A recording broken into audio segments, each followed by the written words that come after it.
Mercedes Vigil, ¿cómo andás? Buen día para ti. Buen día para ti, Neri, y para toda la audiencia. Aquí estamos nuevamente con el tema de la educación en primer plano. Tú sabes que Mirá a mí qué es tema, un tema Todos que me somos hijos. desvela, ¿no? Te hago una pregunta, Mercedes, antes de que desarrolles este tema o sigas desarrollando. Sí. ¿Todos somos hijos del vallismo en este país? Absolutamente, y creo que el vallismo, y tiene mucho que ver con la columna de hoy, fue lo que hizo que en la década de los 60 el Uruguay resistiera un poco más el embate del marxismo cultural. Creo que nosotros teníamos en el vallismo el paraguas que realmente defendía la clase media, y es esa clase media la que resistió como pudo los embates del marxismo cultural, que creo que ha sido lo peor que aconteció en la educación en el siglo XX, porque aún hoy nosotros encontramos gente que se denomina de derecha o liberales y que están impregnados ya en varias generaciones por el marxismo cultural. Es un fenómeno muy distinto al marxismo político y mucho más peligroso. Sí, y lamentablemente en muchos casos fue una especie de, como dicen los franceses, de pereversión, ¿no? Sí. De lo que el vallismo logró con la estructura del Estado comienzo del siglo XX. Fíjate qué interesante lo que me pone acá Ricardo. Dice, Neri, una vez Luis Valle montó un estrado para informarle al pueblo que subía la leche 5 centésimos y la gente le tiraba de todo, ¿no? Claro, fíjate. ¿Qué época es esa? Fíjate tú que don Pepe Valle fue una gran pantalla para el no ingreso del marxismo cultural, porque él defendía, a diferencia de los marxistas y los comunistas, defendía la función fundamental del empresario como forma de que sus ingresos y lo que ellos producían en empleos para los trabajadores fuera a beneficiar a la clase trabajadora y a la clase media. Entonces ofició como un paraguas. Pero hoy yo quería hablar, y mi columna se llama Educar para el fracaso. Creo, siempre que hablamos de problemas serios de convivencia, y uno cuando enciende la televisión, todo lo que ve son problemas de convivencia, tenemos que revisar la educación, porque la educación es la que nos forma como ciudadanos y marca la manera en que nos comportamos frente a las reglas de convivencia. Fíjate tú una cosa interesante, el neurólogo argentino Facundo Manes el año pasado dio a conocer un estudio en el cual se investigó a los jóvenes y la percepción que tenían sobre las herramientas de ascenso social. Y entonces el resultado fue que los estudiantes de primer mundo vinculaban el ascenso social con la educación. Sin embargo, en varios países latinoamericanos donde se hizo la misma encuesta, solo el 5% de los consultados ven la movilidad social unida a la educación. Interrogados, declararon optar por la corrupción, por el fútbol, por la fama y hasta por el tráfico de drogas a la hora de fabricarse un buen futuro. Esto llamó poderosamente la atención y Manes concluye que el problema está en la educación que reciben. También nos enseña la neurociencia, porque hay que estar al día. La neurociencia en los últimos 20 años ha provocado un cambio revolucionario sobre el concepto de inteligencia. Y dice que más importante que el coeficiente intelectual de los jóvenes o de las personas es la actitud. Y la actitud también se aprende. Y no te tengo que decir a ti, que además sos psicólogo, el concepto y las características que para la ciudadanía tenían los docentes hace 60, 50 años. Infundían respeto, admiración y esperanza en los niños y padres. Hoy, arquetipos eran para nosotros. Por supuesto. Entraban a clase y nos parábamos para saludarlos. Es más, la señorita maestra o el profesor muchas veces eran consultados por las familias cuando tenían problemas que excedían la currícula, problemas familiares, porque su palabra era regla. Hoy basta prender una televisión para ver docentes malhumorados, quejándose de todo y reclamando soluciones sin plantear ninguna. También vemos docentes agredidos por los propios estudiantes o por los maestros. Entonces, Nelly, o asambleas de docentes con los pañuelos esos palestinos. Absolutamente. Increíble. Porque todo tiene que ver con la violencia. Y te voy a decir para mí qué es. Yo creo que además de revisar la currícula, no solo porque exalta figuras y teorías fracasadas como el marxismo y el comunismo, hay que revisar la currícula también para modernizarla, porque por ejemplo el otro día escuchaba a un profesor de física de Barcelona que decía que era absurdo hablar en las clases de física de poleas y cintas a estudiantes que viven en la época de los resonantes magnéticos. Pero también hay que revisar la actitud de los docentes si queremos tener resultados diferentes. Hace casi un siglo Ortega y Gasset decía que el ser humano no es un participio sino un gerundio que se va formando con el tiempo y durante toda la vida. Ya hoy la neurociencia le dio la razón. La inteligencia no es una tabula rasa, sino es algo que se moldea. Yo me animo a decir, habiendo leído mucho sobre el tema, que un hito importante en la decadencia de esa actitud en la educación está en la secularización y en la laicidad. No porque sea mala. Creo que cuando se abandonó la filosofía cristiana en las aulas, esto es que se cultivaba el niño para ser virtuoso bajo la dirección de un impulsor principal que era Dios, vino el racionalismo laico, que duró muy poco tiempo y fue arrollado por el marxismo cultural. El marxismo cultural cambió ese impulsor principal que era Dios por las fuerzas materiales de producción y estableció la lucha de clases. Mirá que no estoy hablando, no le estoy endilgando al sistema laico la ausencia de religiosidad. Creo que es importante que los estados sean aconfesionales, esto es, que no abracen religión alguna para permitirlas todas. Estoy hablando del enfoque religioso, filosófico ante la vida, la educación en valores. Entonces, cuando todo giró alrededor de las fuerzas de producción, fíjate tú que el marxismo aún el día de hoy sigue infiltrándose y educa para destruir a la educación burguesa, educa en la lucha, educa en la batalla. Y aquí tengo que nombrar al culpable o responsable de que hoy en todo el mundo occidental las aulas estén impregnadas de ese marxismo cultural que fomenta la lucha, la batalla y no la congruencia. Acá aparece Antonio Gramsci, que tras el fracaso de la Revolución Rusa dijo que no importaba obtener el gobierno, que la revolución violenta no era lo que la gente iba a adoptar, sino que había que infiltrar la educación y que luego, con las décadas de estar infiltrada, llegarían al poder.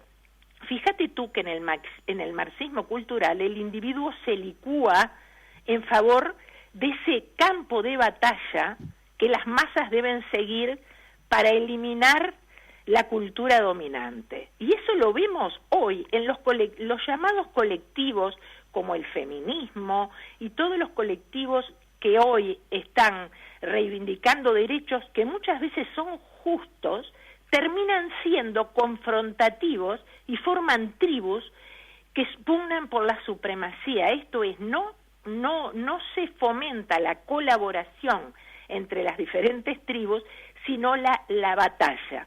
Y creo que eso, establecer un enemigo, que el marxismo lo sabe hacer muy bien, ha ido cambiando terriblemente la percepción que tiene el niño y el adolescente en las aulas sobre cómo se puede construir una vida de sociedad pacífica. Es al revés, siempre hay que luchar contra el señor feudal, contra el capitalista, contra el hombre, contra el heterosexual. Sí, así como ellos lo entienden, es imposible una vida en paz. Absolutamente, porque lo que es muy llamativo, ¿no?, es el increíble polimorfismo que tiene esta imposición de esta ideología y cómo aquellos que deberían estar en la primera línea de batalla no lo tienen para nada claro eso, ¿no? No. Inclusive el otro día, escuchando una entrevista a un filósofo español, hablaba que cuando el PP, partido de derecha, llegó al gobierno en la década anterior, no advirtió la importancia de la infiltración del marxismo, porque en el momento, y lo vemos en casi toda Latinoamérica, pero esto era específico en España, en el momento de repartir los ministerios, le dejó educación y cultura al Partido Comunista para que digamos, para que los gremios no molestaran, porque parecía no ser importante educación. Increíble, y cultura. ¿No? Y vos fíjate acá que los nacionalistas y los ballistas, ¿cuántos apoyan la ideología de género sin tener nada claro que eso es parte de ese polimorfismo marxista, ¿no? Increíble. Absolutamente. Y fíjate tú que hoy la neurociencia ha probado la importancia de narrar hacia lo positivo en las aulas, y sin embargo tenemos generaciones enteras educando en el discurso confrontativo. Hay que destruir la escuela burguesa, y no apelan a los panfletos de Marx, sino a lo que 30 años después terminaron Lenin y Trotsky fraguando en sus escritos. Y fíjate tú una cosa que está comprobado, que en varios países de Latinoamérica y en el Río de la Plata circulan entre los docentes algunos panfletos que son la copia de lo establecido por Lenin y Trotsky cuando crearon aquel Frente Cultural Rojo. Y fíjate que una de las características era absolutamente educar para la confrontación, enseñar al estudiante que solo no puede hacer nada y que debe subsumirse en la masa. Y no es casualidad que hoy tenemos en las aulas regionales docentes que viven rumiando hacia el pasado. ¿Cuántas veces nosotros en esta radio hemos dicho que tienen los ojos en la nuca? Pero no es algo casual, es algo absolutamente planeado, y ya lo escribió Gramsci. Entonces yo lo que noto, y tú que sos psicólogo lo vas a captar inmediatamente, que en lugar del efecto Pigmalión tan necesario, esto es, depositar en el estudiante expectativas positivas para convencerlo de que lo puede hacer, y la neurociencia ha dicho el efecto positivo que tiene, hoy se está dando ya hace mucho tiempo el efecto Golem, que es tener una narrativa negativa convenciendo a las nuevas generaciones de que el individuo por sí mismo no puede lograr superación si no es en la confrontación hacia el otro. Entonces, están arrojando generaciones y generaciones unos contra otros. Imposible de esa forma. Sabemos que la inteligencia es la capacidad de construir futuro. ¿Cómo podemos formar para el futuro y darle alas a los más jóvenes cuando se ha hecho de la lucha la esencia de la acción humana?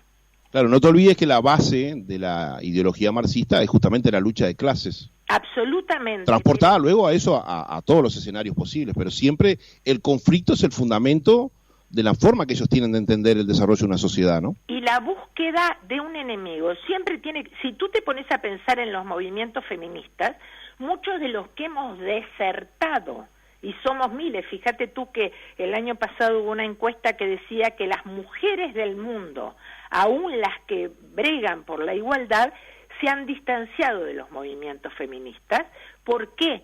Porque son absolutamente violentos y confrontativos, porque siguen esa dinámica perversa de que los beneficios o los derechos, después hablamos la diferencia entre derechos y privilegios, que es otro tema enorme, los derechos desde la escuela se les enseña que solo se consiguen en el campo de batalla y que hay que destruir lo que existe hasta ahora porque es negativo. Por eso tú y yo tantas veces hemos comentado en esta radio que es increíble que cuando llega una fuerza generalmente denominada progresista a los gobiernos, se transforma en regresista, porque termina eliminando las bases que hicieron, y lo comentaba hace unos minutos en la radio tú, justamente todo lo que ha hecho firme a una sociedad y a una clase media,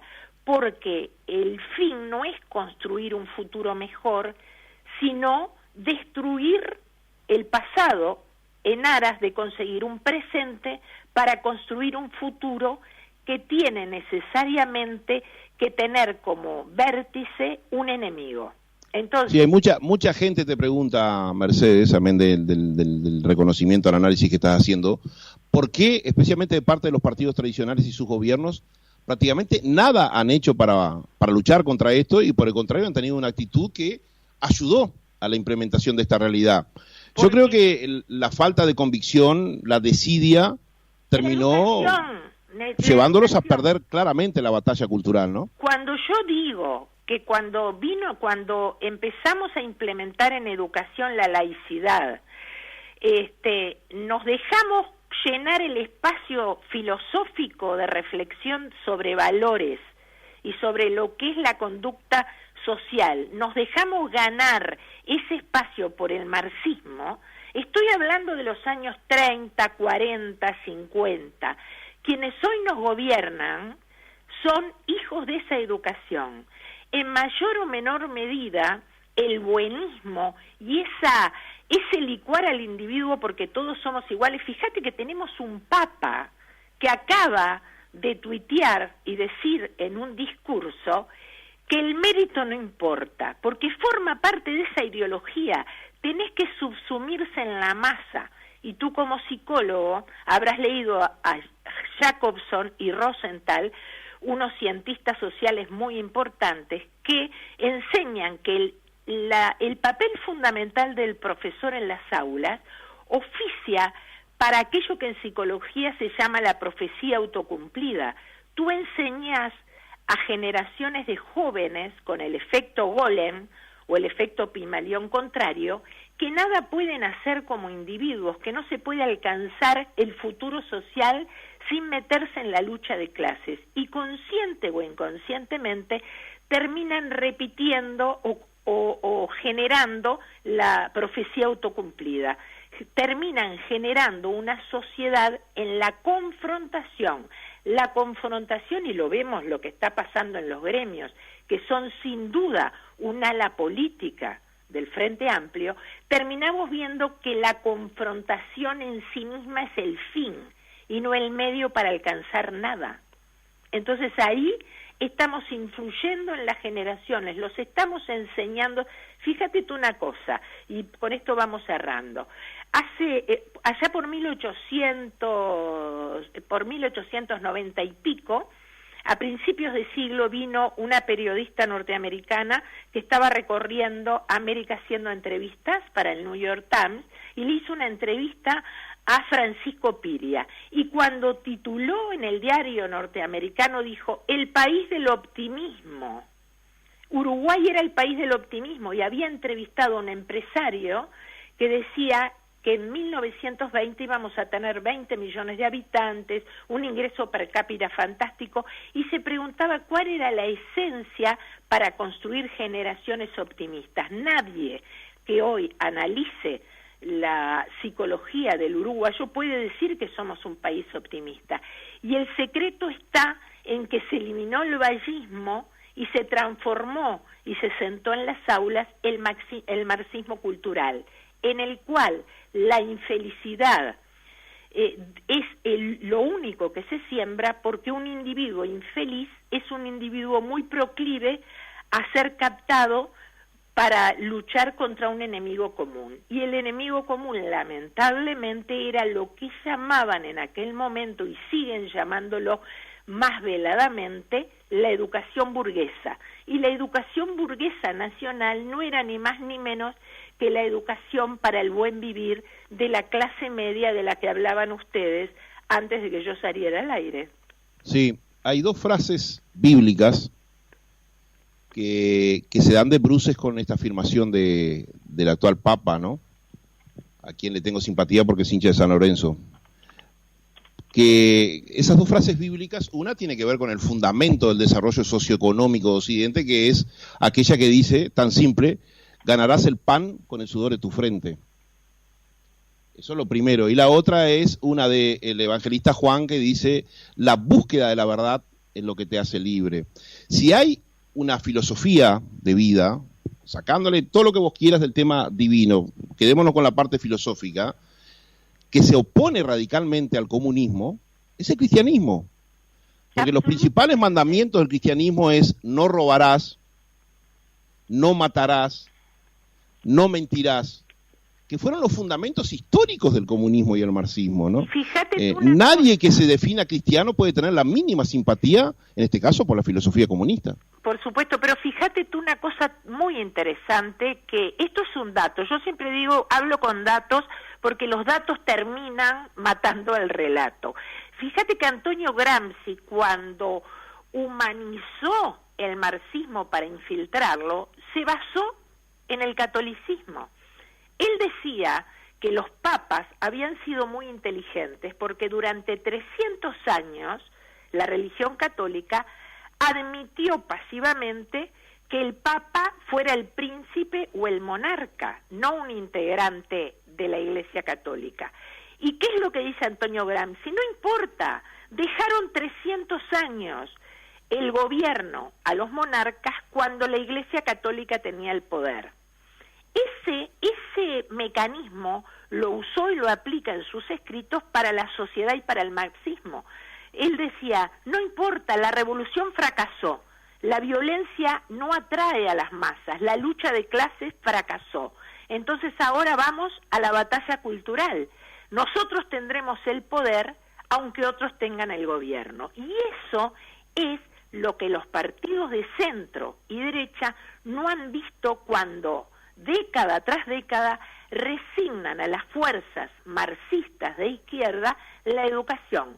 No se están dando cuenta que ellos pueden adquirir el gobierno, pero que el poder sigue en manos de otros. Y ese es el verdadero peligro. Te mando un abrazo, Mercedes. Fue impresionante la cantidad de mensajes que, bueno, provocó este análisis que hiciste hoy, que apunta siempre a algo tan humano, ¿no? Que es pensar y pensar para ser libres. Te despido hasta el jueves que viene. La libertad es lo primero, y recuerden una frase ya que estábamos nombrando de Adam Smith, que dice que el pescado no se da cuenta que está en el agua hasta que lo sacan de ella. Eso le pasa a las sociedades. Muchas gracias y buen fin de semana. Acá un querido oyente dice, Neri, comentale a Mercedes que la historia es hija de la geografía y el clima. Y acá la tenemos muy fácil con eso. Bueno, sí, hemos sido más que agraciados en clima, en geografía, en todo.